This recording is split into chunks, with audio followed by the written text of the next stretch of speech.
Ada banyak pertanyaan ke saya terkait dengan e-purchasing yang dibeli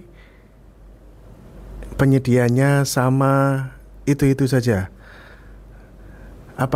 Dan itu dianggap menjadi salah satu modus kecurangan, ya, menjadi salah satu modus kecurangan. Dan belakangan banyak yang bertanya seperti ini dan bagaimana tanggapan saya gitu.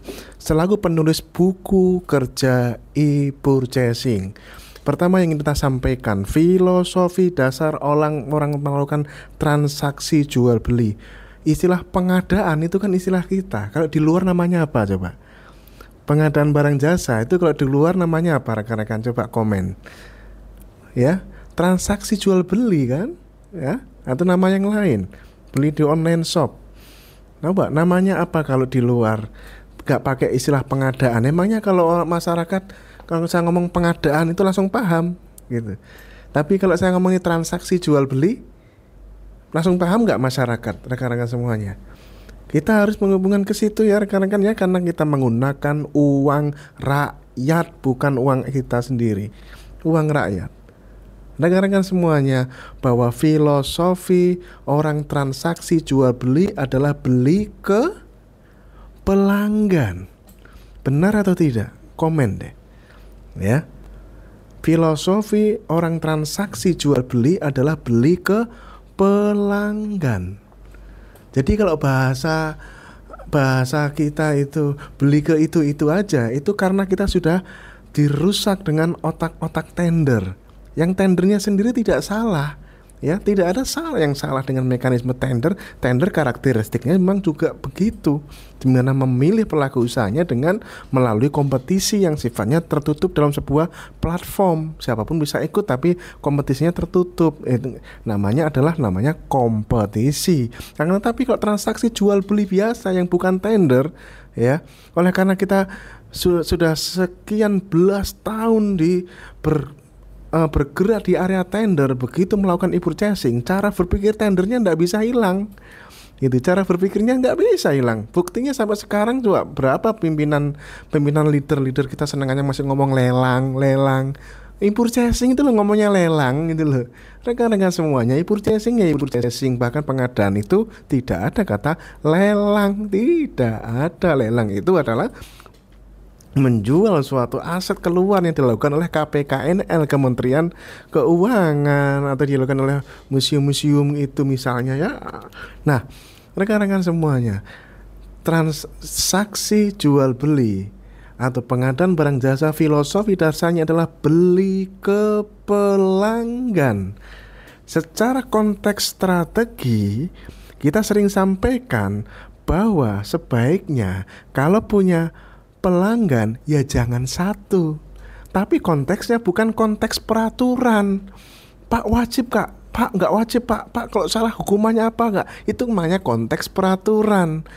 Ya, kita berbicara transaksi jual beli atau pengadaan barang jasa, konteksnya strategi, bahwa kalau punya langganan jangan satu. Ya, rekan-rekan semuanya, dan itu tidak sulit rekan-rekan untuk punya pelanggan jangan satu. Ya, sektor apapun kita itu bisa meng-create pelanggan itu lebih dari satu. Ya, pelanggan itu lebih dari satu, kita bisa meng-create. Tapi juga jangan diartikan kita itu bagi-bagi proyek, tergantung kebutuhannya. Ingat 7 langkah pertimbangan memilih penyedia e-purchasing yang ada di dalam buku kerja e-purchasing. Ada faktor spesifikasi, kesesuaian spesifikasi yang dibutuhkan pada saat itu. Ada faktor pengalaman, ya, merupakan faktor yang paling besar kalau buat saya, ya, faktor pengalaman. Ada faktor lokasi, ada faktor kondisi ketersediaan stoknya pada saat itu.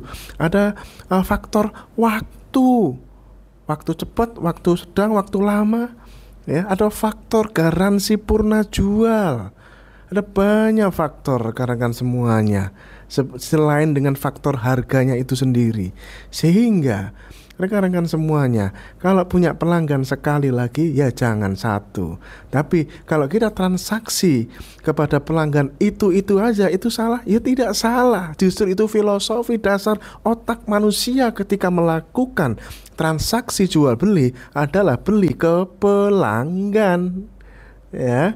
Nah, kalau kita punya pelanggan ya jangan satu. Kalau satu orang, dua orang, 10 orang, 1000 orang, sejuta orang PPK, PAKP, PPK melakukan hal seperti ini, punya pelanggan jangan satu, punya pelanggan jangan satu. Maka itulah perputaran roda perekonomian berjalan. Gitu. Terus orang bilang, Pak, kalau kalau belinya ke itu aja nanti kompetisinya nggak jalan dong, Mbak. Loh, konteks kompetisi jangan berpikir dari sisi proses transaksi e-purchasing. Suatu transaksi terlalu sempit kalau kita berpikir kompetisi itu seperti itu. Bapak Ibu rekan-rekan semuanya, di Perpres peraturan presiden, prinsip pengadaan itu bukan kompetisi. Tidak ada prinsip kompetisi di pengadaan barang jasa. Ya. Nggak percaya, cek aja perpresnya. Dari dulu juga begitu. Kita aja yang kepengaruh. Kompetisi. Pengadaan barang jasa prinsipnya bukan kompetisi. Bersaing, terbuka. Konteksnya adalah apa? Konteks kebijakan bahwa dengan LKPP membuat katalog elektronik seperti ini, bahkan mereka berikhtiar dengan katalog versi 6. Prinsip bersaing sudah terjalankan di situ. Prinsip terbuka sudah terjalankan di situ. Sehingga orang-orang yang niat-niat seperti model-model gratifikasi, suap, ya, itu akan lebih berpikir ulang berkali-kali lipat dengan membuatkan ekosistem yang bersaing dan terbuka, bukan kompetisi. Itu. Loh, terus buat apa dong, Pak? Misalkan itu mini kompetisi. Mini kompetisi tidak ada yang salah dengan mini kompetisi. Itu adalah salah satu strategi yang dihadirkan oleh pemerintah, khususnya oleh LKPP sebagai pembuat kebijakan, sebagai salah satu strategi. Kapan kita negosiasi, kapan kita mini kompetisi dong, Pak? Saya apapun tetap akan memilih negosiasi. Ya, oleh karena itu LKPP juga tidak membuat kriteria dan tidak perlu membuat kriteria kapan itu negosiasi dan kapan itu mini kompetisi. Buat saya itu adalah strategi masing-masing dan konteksnya adalah konteks strategi, bukan konteks hukum. Kalau konteks hukum nanti kalau berbeda pendapat digeret-geret ke ranah pidana. Tapi mari kita bawa penengadan ini ke konteksnya, konteks strategi, bukan konteks hukum, rekan-rekan semuanya, yuk ya. Jadi filosofi dasar e-purchasing atau transaksi jual beli adalah beli ke pelanggan. Kalau misalkan emak-emak belanja ke pasar mau nyari sawi, yang dagang sawi kan banyak yang dagang sawi. Apa terus nanti emak-emak itu mau misalkan anggarannya dia mau rencana beli sawi itu duit-duitnya lah katakanlah 20.000 lah. Terus apa dia terus nanti kita suruh mereka beli supaya pemerataan nih atas nama kompetisi nih. Terus apa nanti diadu begitu. Atau saat nanti misalkan dibagi-bagi aja lah, toko ini 5.000, toko ini 5.000, toko kan nggak begitu. Tapi apa yang dilakukan emak-emak tersebut kalau mau beli sawi ke pasar? Ya dia datang kemana yang dia datangi kira-kira?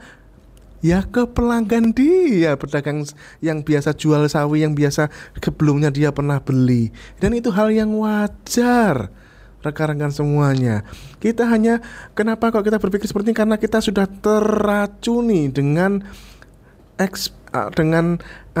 ekses negatif dari mekanisme tender. Padahal tendernya sendiri tidak salah, tapi kita terpengaruh cara berpikir tender ke cara berpikir e-purchasing. Tapi yang kita pentingkan di sini bahwa Bapak Ibu pada tataran strategi bahwa kalau punya pelanggan ya jangan satu. Kalau punya pelanggan jangan satu. Kita akan bisa pilih pelanggan jika punya daya tawar dengan bisa menerapkan politik divide et impera. Punya daya tawar. Ya, misalkan kita bisa mau mempersaingkan antar catering pun mudah sekali. Bu, saya mau beli ibu, tapi ibu 20.000 belum ada buahnya, Bu. Di situ ada buahnya, Bu. Pakai buah ya, Bu. Konteksnya adalah konteks strategi, bukan konteks hukum. Mari kita tingkatkan e-purchasing dengan lebih baik. Insya Allah negara kita menjadi value for money, pasar persaingan sempurna terbentuk dengan baik. Salut buat LKPP.